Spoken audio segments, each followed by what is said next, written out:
Hello my dear friends, എല്ലാവർക്കും നമ്മുടെ ചാനലിലേക്ക് സ്വാഗതം. ഓക്കെ, ഇന്നത്തെ നമ്മുടെ ടോപ്പിക് എന്ന് പറയുന്നത് ഈ വ്യക്തിക്ക് അല്ലെങ്കിൽ നിങ്ങളുടെ മനസ്സിൽ നിങ്ങൾ ചിന്തിച്ചിട്ടുള്ള വ്യക്തിക്ക് എന്താണ് നിങ്ങളോട് പറയാനുള്ളത് എന്നുള്ളതാണ്. വീഡിയോയിലേക്ക് പോകുന്നതിന് മുമ്പായിട്ട് ചാനൽ ഇതുവരെ സബ്സ്ക്രൈബ് ചെയ്യാത്ത ആരെങ്കിലും ഉണ്ടെങ്കിൽ ദയവായിട്ട് സബ്സ്ക്രൈബ് ചെയ്യുക. വീഡിയോ ഇഷ്ടമായാൽ തീർച്ചയായിട്ടും ലൈക്ക് ചെയ്യുക, ഷെയർ ചെയ്യുക, കമൻറ്റ് ചെയ്യുക. ഇതൊരു ജനറൽ റീഡിംഗ് ആണ്, അതുപോലെ ജനറൽലെസ്സുമാണ്, ടൈംലെസ് ആണ്. ഈ വീഡിയോ നിങ്ങൾ എപ്പോൾ കാണുന്നു ആ ഒരു ടൈമിൽ വാലിഡ് ആയിരിക്കുന്നതാണ്. ജനറൽ റീഡിംഗ് ആയതുകൊണ്ട് തന്നെ എല്ലാ പേർക്കും ഒരുപോലെ ഒന്നും റെസ്ലേറ്റ് ആവില്ല. നിങ്ങളുടെ സിറ്റുവേഷനായിട്ട് മാച്ച് ആവുന്നുവെങ്കിൽ മാത്രം പോസിറ്റീവായിട്ട് എടുത്താൽ മതി, അല്ലാത്ത കാര്യങ്ങൾ വിട്ടേക്കുക.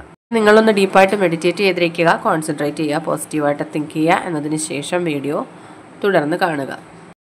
ഓൾ റൈറ്റ്, നമുക്ക് നോക്കാം. നിങ്ങൾ സ്നേഹിക്കുന്ന വ്യക്തിക്ക് അല്ലെങ്കിൽ നിങ്ങൾ ഇപ്പോൾ മനസ്സിൽ വിചാരിക്കുന്ന വ്യക്തിക്ക് എന്താണ് നിങ്ങളോട് പങ്കിടാനുള്ളത് അല്ലെങ്കിൽ പറയാനുള്ളത്? Okay, messages from your person, those who are in your mind right now. നിങ്ങൾ മനസ്സിൽ നിങ്ങൾ ചിന്തിക്കുന്ന പേഴ്സണെ കൊണ്ടുവരിക, അവരുടെ പോസിറ്റീവായിട്ടുള്ള കാര്യങ്ങൾ തന്നെ ചിന്തിക്കുക. യെസ്, നോക്കൂ, മെൻറ്റ് എന്നുള്ളൊരു കാർഡാണ് വന്നിരിക്കുന്നത്. I want to fix our connection. ആ വ്യക്തി ആഗ്രഹിക്കുന്നു നിങ്ങളുമായിട്ടുള്ള റിലേഷൻഷിപ്പിൽ ഉള്ള ആ ഒരു കണക്ഷൻ ഒന്ന് റീക്രിയേറ്റ് ചെയ്യണമെന്ന്. അതായത് ഇപ്പോൾ ഒരു സെപ്പറേഷനിൽ അല്ലെങ്കിൽ ഒരു തകർച്ചയിലായിട്ടിരിക്കുന്ന ഒരു റിലേഷൻഷിപ്പ് ആയിരിക്കാം, അല്ലെങ്കിൽ വേറെ ഏതെങ്കിലും രീതിയിലുള്ള റിലേഷൻഷിപ്പ് ആയിരുന്നാൽ പോലും അത് ഇപ്പോൾ സെപ്പറേഷനിലോ നോ കോണ്ടാക്റ്റിലോ ആയിരിക്കാം. ആ ഒരു ബന്ധത്തെ ഒന്ന് റീകണക്റ്റ് ചെയ്യണം, ഒന്ന് ഫിക്സ് ചെയ്യണമെന്ന് ഈ വ്യക്തി ആഗ്രഹിക്കുന്നു എന്നാണ് നമുക്ക് കിട്ടുന്ന മെസ്സേജ്.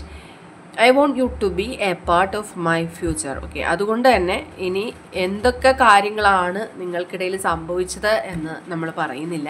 എന്ത് തന്നെയായിരുന്നാലും നിങ്ങൾക്കൊരു കമ്മിറ്റ്മെൻറ്റ് നൽകിക്കൊണ്ട് ഈ റിലേഷൻഷിപ്പിൽ നിങ്ങളെ അവരുടെ ഫ്യൂച്ചറിൽ അവരുടെ ഒരു പാർട്ട്ണറായിട്ട് അവർ കാണുന്നുണ്ട്, അവരുടെ ഒരു ജീവിത പങ്കാളിയായിട്ട് നിങ്ങളെ കാണുന്നുണ്ട് ആ വ്യക്തി. ഓക്കെ, അപ്പോൾ ഇനിയുള്ള സമയങ്ങളിൽ എല്ലാ കാര്യങ്ങളും കറക്റ്റ് ചെയ്ത് മുന്നോട്ട് പോകണമെന്നാണ് അവർ പറയുന്നത്. Okay, I don't know if we will ever change. Okay, എങ്ങനെയെല്ലാം ചിന്തിക്കുന്നുണ്ട് എങ്കിലും നിങ്ങൾക്ക് രണ്ടു പേർക്കും നിങ്ങളുടേതായിട്ടുള്ള ആറ്റിറ്റ്യൂഡുള്ള വ്യക്തികളാണ്. അതെ, അതായത് പരസ്പരം വിട്ടുവീഴ്ച ചെയ്യാൻ പറ്റാത്ത ചില ക്യാരക്ടേഴ്സ് നിങ്ങൾക്ക് രണ്ടു പേർക്കുമുണ്ട്. ഒരു വ്യക്തി കുറച്ച് ഈഗോയിസ്റ്റിക് ആണെന്നുണ്ടെങ്കിൽ മറ്റൊരു വ്യക്തി കുറച്ച് പിടിവാശിയൊക്കെ കാണിക്കുന്ന, ശാഠ്യം പിടിക്കുന്ന ഒരു വ്യക്തിയാണ്. അങ്ങനെ പരസ്പരം അഡ്ജസ്റ്റ് ചെയ്യാൻ കഴിയാത്തത്ര രീതിയിലുള്ള സ്വഭാവങ്ങൾ രണ്ടു പേരിലും ഉള്ളതായിട്ട് കാണുന്നുണ്ട്. അതുകൊണ്ട് തന്നെയാണ് നിങ്ങൾ രണ്ടു പേർക്കും ഈ ഒരു ചിന്ത ഉണ്ടാവുന്നത്. ഓക്കെ, പരസ്പരം എന്താണ് തെറ്റുകൾ ഏറ്റുപറഞ്ഞ് മുന്നോട്ട് പോകാൻ കഴിയുമോ എന്നുള്ളതിൽ ഇപ്പോഴും ആ വ്യക്തിക്ക് ഡൗട്ടുണ്ട്. മേ ബി ആ വ്യക്തി ആയിരിക്കാം കുറച്ചധികം ഈഗോ ഉള്ളതായിട്ട് വരുന്നത്. I feel pain from the damage I have caused. Okay, അവർ ചെയ്തിട്ടുള്ള ആ ഒരു തെറ്റിൽ അവർക്കിപ്പോൾ ഒരു പെയിൻ ഫീൽ ചെയ്യുന്നുണ്ടെന്നുള്ളതാണ്. അതായത് അവരാണ് ഈ ബന്ധത്തെ ഇങ്ങനെ തകർക്കാൻ കാരണമായി പോയത്. അവരുടെ ഭാഗത്തുള്ളൊരു തെറ്റാണ് ഈ റിലേഷൻഷിപ്പ് ഇങ്ങനെ അവരിൽ നിന്നും അകന്നു പോകാനിടയായത്. നിങ്ങളിങ്ങനെ ഒരു ചിന്തയിൽ പോയത് അല്ലെങ്കിൽ നിങ്ങൾക്ക് ഇങ്ങനെ ഒരു ചേഞ്ച് സംഭവിച്ചത് എന്നൊക്കെ ആ വ്യക്തി ഇപ്പോൾ ചിന്തിച്ച് ഒരുപാട് ഗിൽറ്റ് ആവുന്നുണ്ട്. Okay, I always feel connected to you. എപ്പോഴും നിങ്ങളോടൊരു കണക്ഷൻ അവർക്ക് ഫീൽ ചെയ്യുന്നുണ്ട്. അതായത് സെപ്പറേഷനിലാണ് അല്ലെങ്കിൽ ഒരു ലോങ് ഡിസ്റ്റൻസിലാണ്, നിങ്ങളുമായിട്ട് യാതൊരു കമ്മ്യൂണിക്കേഷനും ഇല്ല, അങ്ങനെയുള്ളൊരു സാഹചര്യത്തിൽ പോലും എപ്പോഴും അവർക്കൊരു സോൾ കണക്ഷൻ നിങ്ങളുമായിട്ട് ഫീൽ ചെയ്യുന്നുണ്ട്. നിങ്ങളുടെ പ്രസൻസ് അവർക്ക് ഫീൽ ചെയ്യുന്നുണ്ട് എന്നുള്ളതാണ് അവർ അടുത്തതായിട്ട് നിങ്ങളോട് പറയാൻ ആഗ്രഹിക്കുന്നത്. ഒരു സോൾ ടൈ ഉണ്ട് നിങ്ങൾ തമ്മിൽ, ഒരു ആത്മബന്ധം, അത് അവർക്ക് ഈ സമയത്ത് പോലും ഫീൽ ചെയ്യുന്നു എന്നുള്ളതാണ്. I have to take care of my financial and emotional needs. Okay, ഒരുപാട് നിങ്ങൾ അറിയിക്കാത്തതായിട്ടുള്ള ഒരുപാട് കാര്യങ്ങൾ അവരുടെ ലൈഫിൽ ഉണ്ട് എന്നുള്ളതാണ്. അവർക്ക് ഒരുപാട് ഇമോഷണൽ ആയിട്ടുള്ള, അതായത് അവർക്ക് ചില ബന്ധങ്ങൾ അല്ലെങ്കിൽ അവരുടെ ഫാമിലിയിൽ ഉള്ള പല വ്യക്തികളോടും ഉള്ള റെസ്പോൺസിബിലിറ്റീസ് ഉണ്ട്, അല്ലെങ്കിൽ അവരുടെ ജോലിയിലുള്ള റെസ്പോൺസിബിലിറ്റീസ് ഒക്കെയും അവർക്ക് ഏറ്റെടുക്കേണ്ടതായിട്ടുള്ള സാഹചര്യത്തിലാണ് നിങ്ങളുമായിട്ടുള്ള ഒരു റിലേഷൻഷിപ്പ് കറക്റ്റായിട്ട് കൊണ്ടുപോകാൻ അവർക്ക് കഴിയാതെ പോയത് എന്നവർ പറയുന്നുണ്ട്. ഓക്കെ, അത് നിങ്ങളവരെ മനസ്സിലാക്കണം എന്നുള്ളതാണ്. I want to have equal give and take. Okay, അതുകൊണ്ട് തന്നെയാണ് നിങ്ങളും അവരുടെ ഭാഗത്ത് നിന്ന് ചിന്തിക്കണം. അതായത് നിങ്ങൾക്കുള്ള കുറവുകൾ അവർ മനസ്സിലാക്കണം, അവരുടെ കുറവുകൾ നിങ്ങൾ മനസ്സിലാക്കണം. അങ്ങനെ ഒരു മ്യൂച്വൽ അണ്ടർസ്റ്റാൻഡിങ്ങിൽ മുന്നോട്ട് പോകണമെന്നാണ് ഈ വ്യക്തി ഇപ്പോൾ നിങ്ങളോട് പറയുന്നത്. ഒരു തരത്തിൽ പറയുകയാണെന്നുണ്ടെങ്കിൽ ഒരുപാട് പ്രോബ്ലംസ് ഉള്ള റിലേഷൻഷിപ്പാണിത്. ഓക്കെ, നിങ്ങൾക്ക് തന്നെ പലപ്പോഴും തോന്നിയിട്ടുണ്ടാവും ഈ ഒരു റിലേഷൻഷിപ്പ് എനിക്ക് അനുയോജ്യമായിട്ടുള്ളതാണോ, അല്ലെങ്കിൽ എനിക്കിത് മുന്നോട്ട് കൊണ്ടുപോകാൻ കഴിയുമോ എന്നുള്ള ഡൗട്ട് പോലും തോന്നിയിട്ടുള്ള വ്യക്തികളുണ്ട്. നിങ്ങളിൽ പലരും അത് ഒരു തവണ ഇത് അവസാനിപ്പിച്ചിരുന്നെങ്കിൽ എന്ന് പോലും ചിന്തിച്ചിട്ടുണ്ട്. ഓക്കെ, പക്ഷെ ഇപ്പോൾ ഈ വ്യക്തി ഇപ്പോൾ ഈ സെപ്പറേഷനൊക്കെ വന്ന സമയത്തിൽ അവർക്ക് ഒരുപാട് മാറ്റങ്ങൾ വന്നിട്ടുണ്ട്. ഓക്കെ, അത് പറയാതിരിക്കാൻ കഴിയുന്നില്ല.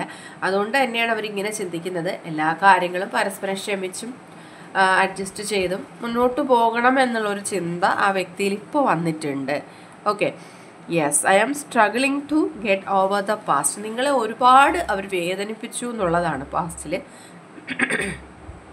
ആ ഒരു ചിന്ത ആ വ്യക്തിയെ ഒരുപാട് വേദനിപ്പിക്കുന്നുണ്ട്. അതിലൂടെ അവർ കടന്നു പോകുമ്പോൾ, അല്ലെങ്കിൽ ആ ചിന്തകൾ അവരുടെ മനസ്സിൽ വരുമ്പോൾ, അതായത് അവർ നിങ്ങളെ വേദനിപ്പിക്കുന്ന രീതിയിൽ സംസാരിച്ചിട്ടുണ്ടാവാം, അല്ലെങ്കിൽ നിങ്ങളോട് തെറ്റായ ഒരു പ്രവൃത്തി ചെയ്തിട്ടുണ്ടാവാം. അതാണ് അവരെ ഇപ്പോൾ വേദനിപ്പിച്ചുകൊണ്ടേയിരിക്കുന്നത്. ആ ഒരു ചിന്തയിലാണ് അവർ തിരിച്ചു വരാനായിട്ടും ആഗ്രഹിക്കുന്നത്. Okay, and I feel unclear about where we stand. Okay, ഇപ്പോഴും അവർക്കൊരു കൺഫ്യൂഷനാണ്. ഓക്കെ, ഇപ്പോൾ നമ്മൾ അല്ലെങ്കിൽ നിങ്ങൾ രണ്ടുപേര് നിൽക്കുന്ന ആ ഒരു സിറ്റുവേഷനിൽ അവർക്കൊരു ക്ലാരിറ്റി ഉണ്ടാവുന്നില്ല. ഇത് മുന്നോട്ട് കൊണ്ടുപോകണമോ, അല്ലെങ്കിൽ ഇത് ഇവിടെ വെച്ച് അവസാനിപ്പിക്കണമോ എന്നൊക്കെയുള്ളൊരു തോട്ട് ഈ വ്യക്തിയിൽ ഇപ്പോഴും വന്നു പോകുന്നുണ്ട്. കാരണം നിങ്ങൾ ഏതാണ്ട് എല്ലാം അവസാനിപ്പിച്ചു എന്നുള്ള ഒരു സ്റ്റെപ്പിലാണുള്ളത്. നിങ്ങൾക്ക് ചിലപ്പോൾ ഈ വ്യക്തിയുടെ അത്ര താല്പര്യം ഉണ്ടാവില്ല. നിങ്ങൾ ചിലപ്പോൾ ഇത് മൂവ് ഓൺ ചെയ്യണമോ, അല്ലെങ്കിൽ സ്റ്റിൽ അവർക്ക് വേണ്ടി വെയിറ്റ് ചെയ്യണമോ എന്നൊക്കെയുള്ള ചിന്ത നിങ്ങളിലാണ് കൂടുതലായിട്ടുള്ളത്. അതുകൊണ്ടാണ് ഈ വ്യക്തിക്ക് ഇപ്പോൾ ഒരു കൺഫ്യൂഷൻ ഫീൽ ചെയ്യുന്നത്. ഓക്കെ, നിങ്ങളുടെ എനർജി അവരിലേക്ക് പാസ് ചെയ്യുന്നില്ല എന്നാണ് കാണുന്നത്. ഓക്കെ, ഇപ്പോൾ നിങ്ങൾക്ക് എന്താണ് ഫീൽ ചെയ്യുന്നത്? ഈ വ്യക്തി നിങ്ങൾക്ക് ഒരു അനുയോജ്യമായിട്ടുള്ളൊരു റിലേഷൻഷിപ്പാണ് അല്ലെങ്കിൽ വ്യക്തിയാണ് എന്ന് നിങ്ങൾക്ക് ഫീൽ ചെയ്യുന്നുണ്ടെങ്കിൽ മാത്രം നിങ്ങൾ അക്സെപ്റ്റ് ചെയ്യാൻ ഈ വ്യക്തി നിങ്ങളുടെ ലൈഫിൽ വരും. നിങ്ങൾ ഡീപ്പായിട്ടൊന്ന് ആലോചിക്കുക. ഓക്കെ, അതായത് നിങ്ങൾക്ക് ഒരുപാട് ചോയ്സസ് ഉണ്ട് നിങ്ങളുടെ മുന്നിൽ. നിങ്ങളുടെ കരിയർ, നിങ്ങളുടെ മുന്നോട്ടുള്ള ലൈഫ്, നിങ്ങളുടെ ലക്ഷ്യങ്ങൾ, ഇതൊക്കെ നിങ്ങളുടെ മുന്നിൽ വലിയ രീതിയിൽ ഇങ്ങനെ നിൽക്കുന്നുണ്ട്. അതിനിടയിൽ നിങ്ങൾ റിലേഷൻഷിപ്പിനെ നിങ്ങൾ ഓപ്ഷനായിട്ട് കാണുന്നുണ്ട്. ഓക്കെ, അങ്ങനെയാണെന്നുണ്ടെങ്കിൽ നിങ്ങൾ ഒന്നുകൂടി ചിന്തിച്ചതിന് ശേഷം ഈ വ്യക്തിയെ നിങ്ങളുടെ ലൈഫിലേക്ക് അട്രാക്റ്റ് ചെയ്യുക, മാനിഫെസ്റ്റ് ചെയ്യുക. എങ്കിൽ മാത്രമേ ഈ വ്യക്തി നിങ്ങളുടെ ലൈഫിൽ വരികയുള്ളൂ. ഓക്കെ, ഈ ഒരു കാര്യം നിങ്ങൾ മനസ്സിൽ വെച്ചേക്കുക. അങ്ങനെയുള്ളവർക്ക് മാത്രം കണക്റ്റ് ആവുന്ന ഒരു റീഡിംഗ് ആണെന്ന് എനിക്ക് മനസ്സിലാവുന്നുണ്ട്. സോ നിങ്ങൾ ഒന്നുകൂടി ചിന്തിച്ചതിന് ശേഷം നിങ്ങൾ മനസ്സിരുത്തി ഈ വ്യക്തി നിങ്ങളുടെ ലൈഫിൽ വേണം വേണ്ട എന്നുള്ളതിന് സ്ട്രോങ് ആയിട്ടുള്ള ഒരു ചോയ്സ് എടുക്കുക. അതിനുശേഷം നിങ്ങൾ എന്താണോ ആഗ്രഹിക്കുന്നത് ആ കാര്യം നിങ്ങളുടെ ലൈഫിൽ നടക്കുന്നതായിരിക്കും. ഇങ്ങനെ 2-3 രീതിയിൽ നിങ്ങൾ ചിന്തിച്ചുകൊണ്ടിരിക്കുന്നതുകൊണ്ടാണ് ഈ റിലേഷൻഷിപ്പിൽ, അല്ലെങ്കിൽ നിങ്ങൾ ആഗ്രഹിക്കുന്ന കാര്യം, ചില സമയങ്ങളിൽ നിങ്ങൾ ആഗ്രഹിക്കുന്നുണ്ട് ഇത് കറക്റ്റ് ആക്കണം, ഈ റിലേഷൻഷിപ്പ് തന്നെ മതി, ഇതിൽ കൂടെ തന്നെ മുന്നോട്ട് പോകണം. പക്ഷെ കുറച്ച് സമയം കഴിയുമ്പോൾ നിങ്ങളുടെ ആറ്റിറ്റ്യൂഡ് മാറുന്നുണ്ട്. നിങ്ങൾ വിചാരിക്കുന്നുണ്ട് നിങ്ങൾ കുറച്ച് ഈ കാര്യങ്ങളൊക്കെ മാറി നിൽക്കട്ടെ, എനിക്ക് എൻ്റേതായിട്ടുള്ള കാര്യങ്ങളിലേക്ക് ഫോക്കസ്ഡ് ആവാം, എൻ്റെ ലൈഫിലേക്ക് നോക്കാം എന്നൊക്കെ നിങ്ങൾ ചിന്തിക്കുന്നുണ്ടാവാം. അങ്ങനെ നിങ്ങളുടെ ചിന്തകൾ മാറി മാറി വരുന്നത് കൊണ്ട് നിങ്ങൾക്കിത് കറക്റ്റായിട്ട് ആ ഒരു എനർജി ലഭിക്കില്ല. നിങ്ങളുടെ പേഴ്സണിലേക്കും ആ എനർജി സെൻഡ് ആവുന്നില്ല. ഓക്കെ, അപ്പോൾ നിങ്ങൾക്ക് കുറച്ച് പേർക്കെങ്കിലും ഈ ഒരു കാര്യം ഇത് കൺഫ്യൂസ്ഡ് ആക്കുന്ന ഒരു റീഡിങ് തന്നെയാണ്. മനസ്സിലാകുന്നവർ മാക്സിമം ഇത് റിപ്പീറ്റ് കേട്ടതിന് ശേഷം ഒരു തീരുമാനം എടുക്കുക. ഓക്കെ, നമുക്ക് ഒന്നുകൂടി ഒന്ന് ക്ലാരിഫൈ ചെയ്ത് നോക്കാം. Clarification for this spread. ഈ ഒരു സ്പ്രെഡിലായിട്ട് എന്ത് ക്ലാരിഫിക്കേഷനാണ് നമുക്ക് ഇവിടെ ലഭിച്ചിരിക്കുന്നത് എന്നുകൂടി നോക്കാം. Clarification for this spread. Okay, we are both hurting from this. Okay, ഡെഫിനറ്റായിട്ടും നിങ്ങൾ രണ്ടുപേരും ഒരുപോലെ ഡാമേജ് ആയിട്ടുണ്ട്, അല്ലെങ്കിൽ ഒരുപാട് ഹേർട്ടായിട്ടുണ്ട് എന്നുള്ളതാണ്. പരസ്പരം നിങ്ങൾ വേദനിപ്പിച്ചിരിക്കുന്നു. ഒരാൾ മറ്റൊരാളെ മാത്രമല്ല, രണ്ടുപേരും പരസ്പരം ഈക്വലി വേദനിപ്പിച്ചിരിക്കുന്നുണ്ട്. അതിൽ 2 പേർക്കും ആ ഒരു വേദന എക്സ്പീരിയൻസ് ചെയ്യുന്നുണ്ട്. ഓക്കെ, മാനസികമായിട്ട് ഒരുപാട് നിങ്ങളെ തകർന്നിട്ടുണ്ട്. I wish you understand how I feel. Okay, അവർ പറയാൻ ആഗ്രഹിക്കുന്നതും അങ്ങനെയുള്ള കാര്യങ്ങൾ സംഭവിച്ചപ്പോൾ അവർക്ക് എന്താണ് സംഭവിച്ചത്, അവർക്ക് എത്രത്തോളം വേദനയാണ് ഉണ്ടായത് എന്നും നിങ്ങൾ മനസ്സിലാക്കണമെന്ന് ആഗ്രഹിക്കുന്നുണ്ട്. ഓക്കെ, ഒരുപാട് ഡിസ്അഗ്രിമെൻറ്റ്സ് നിങ്ങൾ തമ്മിൽ ഉണ്ടായിട്ടുണ്ട്. I am still trying to heal. Okay, ഇപ്പോഴും അവർ സെൽഫ് ലവ് ചെയ്യാനൊക്കെ ശ്രമിക്കുന്നുണ്ട്. ഇപ്പോൾ ആ ഒരു വേദനയിൽ നിന്നും പുറത്ത് കിടക്കാനൊക്കെ ശ്രമിക്കുന്നുണ്ട്. അവർ ചിന്തിക്കുന്നു അവർ നിങ്ങളെ വേദനിപ്പിച്ചത് കൊണ്ടാണ് നിങ്ങളും അവർക്ക് തിരിച്ചടി കൊടുത്തത്. അപ്പോൾ അങ്ങനെ അവർ ചിന്തിക്കുന്നുണ്ട്. ഓക്കെ, അപ്പോൾ ഒരുപാട് കൺഫ്യൂസ്ഡ് ആക്കുന്ന കാര്യങ്ങൾ ഈ റിലേഷൻഷിപ്പിൽ ഉണ്ടാവാം. I wasn't happy the way things wear going. Okay, ഇങ്ങനെയൊക്കെ കാര്യങ്ങൾ മുന്നോട്ട് പോകുന്നതിൽ അവരൊട്ടും സാറ്റിസ്ഫൈഡ് അല്ല. എന്തായാലും അവർക്കും ഇപ്പോൾ എനിക്ക് തോന്നുന്നു നിങ്ങളെക്കാളും സ്ട്രോങ് ആയിട്ട് റിലേഷൻഷിപ്പിന് വേണ്ടിയിട്ട് വെയിറ്റ് ചെയ്യുന്നത് ഈ പേഴ്സൺ തന്നെയാണ്. Okay, and neglected. I fail to give you what you need. Okay, അവർ അക്സെപ്റ്റ് ചെയ്യുന്നുണ്ട്. നിങ്ങൾ എന്തൊക്കെയോ ആ വ്യക്തിയിൽ നിന്ന് എക്സ്പെക്റ്റ് ചെയ്തിട്ടുണ്ട്. ഒരുപാട് കെയർ, അറ്റൻഷൻ, അല്ലെങ്കിൽ അത്രയും ഡെഡിക്കേഷൻ ഒക്കെ നിങ്ങൾ ആ വ്യക്തിയിൽ നിന്ന് എക്സ്പെക്റ്റ് ചെയ്തിരുന്നു, ഒരുപാട് കാര്യങ്ങൾ. പക്ഷെ ആ ഒരു കമ്മിറ്റ്മെൻ്റ് ഒന്നും ആ വ്യക്തിയുടെ ഭാഗത്തുനിന്ന് ഉണ്ടായിട്ടില്ല. അത് അവരെന്തായാലും അഡ്മിറ്റ് ചെയ്യാണ്. ആ ഒരു നെഗ്ലക്ഷൻ നിങ്ങളെ എത്രത്തോളം ബാധിച്ചു എന്നൊക്കെ അവരിപ്പോൾ തിരിച്ചറിയുന്നുണ്ട്. ഓക്കെ, അപ്പോൾ എന്ത് തന്നെ ആയിരുന്നാലും ഇത് നിങ്ങളുടെ ഒരു ഡിസിഷൻ തന്നെയാണ്, നിങ്ങളുടെ ചോയ്സാണ്. ഈ ഒരു മൊമെൻറ്റിൽ നിങ്ങൾ റൈറ്റ് ആയിട്ടുള്ള ഡിസിഷൻ എടുക്കുക. നിങ്ങൾ ആ ഒരു ഡിസിഷനിലൂടെ മുന്നോട്ട് പോവുക. ഈ പേഴ്സണെ നിങ്ങളുടെ ലൈഫിൽ വേണം വേണ്ട എന്നുള്ള ഒരു തീരുമാനം തീർച്ചയായിട്ടും നിങ്ങൾ എടുക്കേണ്ട ഒരു മൊമെൻ്റ് ആണിത് എന്ന് മനസ്സിലാക്കുക. അല്ലെങ്കിൽ നിങ്ങൾക്ക് ഈ ലൈഫ് ലോങ് ഈ ഒരു ഡിസ്റ്റർബൻസ് നിങ്ങളുടെ ലൈഫിൽ ഉണ്ടായിക്കൊണ്ടേയിരിക്കും. ഓക്കെ, അതുകൊണ്ട് എന്ത് കാര്യമായിരുന്നാലും ഫൈനലൈസ് ചെയ്ത് പോകാനായിട്ട് ശ്രമിക്കുക. എന്ത് കാര്യത്തിലും ഒരു തീരുമാനം ഉണ്ടാക്കി പോകാനായിട്ട് ശ്രമിക്കുക. അതിങ്ങനെ പകുതി വഴിയിൽ ഉണ്ടാക്കുന്ന പോലെ, അല്ലെങ്കിൽ ഇങ്ങനെ വേണം വേണ്ട എന്നുള്ളൊരു കൺഫ്യൂഷനിലാക്കിക്കൊണ്ട് ലൈഫ് ഒരു കാര്യത്തിൽ മുന്നോട്ട് കൊണ്ടുപോകാതിരിക്കുക. അത് നിങ്ങളുടെ ലൈഫിന് തന്നെ പല രീതിയിൽ ബാധിക്കും എന്ന് നിങ്ങൾ മനസ്സിലാക്കുക. ഓക്കെ, ഇനി റിലേഷൻഷിപ്പുമായിട്ട് കണക്ട് ചെയ്ത് വരുന്ന ക്ലൂസ്. ഇത് വളരെ കുറച്ച് പേർക്ക് റെസണേറ്റ് ആവുന്ന റീഡിങ് ആവാനാണ് സാധ്യത. ഓക്കെ, അങ്ങനെയാണെന്നുണ്ടെങ്കിൽ നെക്സ്റ്റ് ടൈമിൽ റീഡിങ്ങിൽ നിങ്ങൾ നോക്കുക. ഈ വ്യക്തി വളരെയധികം ഇൻട്രോവേർട്ടായിട്ടുള്ളൊരു ക്യാരക്ടർ തന്നെയാണ്. ഓക്കെ, ഒരുപാട് കാര്യങ്ങളും മറ്റുള്ളവരിൽ നിന്നും ഹൈഡ് ചെയ്യുന്നൊരു സ്വഭാവമാണ് പല കാര്യങ്ങളും. അതുപോലെ തന്നെ അവർ ഇങ്ങനെ കുറച്ച് സെൽഫിഷായിട്ടുള്ളൊരു ക്യാരക്ടറാണ്. പല കാര്യങ്ങളും അവർ സ്വന്തം കാര്യം പ്രയോറിറ്റി കൊടുക്കുന്നൊരു വ്യക്തി തന്നെയാണ്.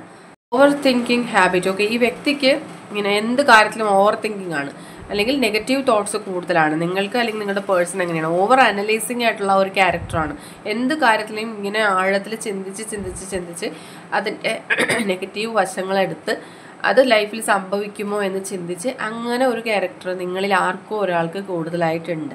അത് നിങ്ങളുടെ അല്ലെങ്കിൽ നിങ്ങളുടെ പേഴ്സണൽ ലൈഫിനെ തന്നെ ഒരുപാട് തരത്തിൽ ബാധിക്കും എന്നുള്ളത് ഒരു കോഷനായിട്ട് നിങ്ങൾ എടുക്കുക. അല്ലെങ്കിൽ നിങ്ങളുടെ പേഴ്സൺ അതങ്ങനെ ആയിരിക്കാം. ഓക്കെ, ദൈവവിശ്വാസം അല്ലെങ്കിൽ സ്പിരിച്വൽ പാത്തിലൊക്കെ പോകുന്ന ഒരു വ്യക്തിയാണ്. അത് ആ ഒരു വഴിയിലൂടെ ഇപ്പോൾ അവർ ചിലപ്പോൾ പോകുന്നുണ്ടാവാം. മാനിഫെസ്റ്റേഷൻ പോലുള്ള കാര്യങ്ങൾ ചെയ്യുന്നുണ്ടാവാം നിങ്ങൾ അല്ലെങ്കിൽ നിങ്ങളുടെ person. Okay, and unfinished business. Okay, അതായത് ഒരുപാട് കാര്യങ്ങളും ചിന്തിക്കുന്ന പോലെ പ്രവർത്തിക്കാൻ ഉള്ള ഒരു അറ്റംപ്റ്റ് ഈ വ്യക്തിയുടെ ഭാഗത്തുനിന്ന് ഉണ്ടാവുന്നില്ല. ഒരുപാട് കാര്യങ്ങൾ അവരുടെ മനസ്സിലുണ്ട്, പക്ഷെ അത് അവരുടെ ആക്ഷനിലേക്ക് വരുമ്പോൾ അതിൻ്റെ പകുതി പോലും ഉണ്ടാവില്ല. ഓക്കെ, അങ്ങനെ ഒരുപാട് അനുഭവങ്ങൾ ഈ വ്യക്തിയുടെ ഭാഗത്തുനിന്ന് ഉണ്ടായിട്ടുണ്ട്. ടെക്നിക്കൽ മേഖലയിൽ ജോലി ചെയ്യുന്നവരായിരിക്കാം, IT ഫീൽഡിലൊക്കെ ജോലി ചെയ്യുന്ന വ്യക്തികളായിരിക്കാം. അതുപോലെ ഫാമിലി മെമ്പേഴ്സൊക്കെ ഒപ്പോസ് ചെയ്യുന്ന റിലേഷൻഷിപ്പ് ആയിരിക്കാം. ഫാമിലിയിലുള്ള ഒരുപാട് കാര്യങ്ങൾക്ക് അവർ മുൻഗണന കൊടുക്കുന്നൊരു വ്യക്തിയാണ്. എല്ലാ കാര്യങ്ങൾക്കും അനുകൂലമായിട്ടുള്ള സാഹചര്യങ്ങളിലൂടെ പോകണം, അല്ലെങ്കിൽ എല്ലാവരുടെയും ഒരു അക്സെപ്റ്റൻസിൽ ഇങ്ങനെ ഈ റിലേഷൻഷിപ്പ് മുന്നോട്ട് കൊണ്ടുപോകണം എന്നൊക്കെ ഈ വ്യക്തി ആഗ്രഹിക്കുന്നുണ്ട്. വ്യക്തിയുടെ കണ്ണുകൾക്ക് പ്രത്യേകതയുണ്ട്. ലോങ് ഹെയർ ആണ്, ഫാഷനബിൾ ആയിട്ടുള്ള വ്യക്തിയാണ്. അതുപോലെ ടെലികോളർ ജോബ്സ് ഇഷ്ടപ്പെടുന്നവരാണ്, അല്ലെങ്കിൽ ആ ഒരു ജോലി ഉള്ള വ്യക്തികളാണ്. മെഡിക്കൽ ഫീൽഡിൽ ജോലി ചെയ്യുന്ന അല്ലെങ്കിൽ ചെയ്യാൻ ഇഷ്ടപ്പെടുന്ന അല്ലെങ്കിൽ പഠിക്കുന്ന വ്യക്തികളാണ്. ആൻഡ് ഫിസിയോതെറാപ്പിസ്റ്റ് ആയിരിക്കാനുള്ള ചാൻസസ് ഉണ്ട്. ടീച്ചർ ആയിരിക്കാം. അതുപോലെ തന്നെ ഫോട്ടോഗ്രാഫി ഇഷ്ടപ്പെടുന്നവരാണ്, ഫോട്ടോഗ്രാഫർ ആയിരിക്കാം. എസ്ട്രോളജർ ആയിരിക്കാം. യോഗ, ധ്യാനം പോലുള്ള കാര്യങ്ങളൊക്കെ ചെയ്യുന്ന വ്യക്തികളായിരിക്കാം. ഈ വ്യക്തി ഒരു ആർട്ടിസ്റ്റ് ആയിരിക്കാം, ടാറ്റു ആർട്ട് ഇഷ്ടപ്പെടുന്നവരായിരിക്കാം, അതുപോലെ ചാരിറ്റി പ്രവർത്തനങ്ങളൊക്കെ ഇഷ്ടപ്പെടുന്നവരായിരിക്കാം.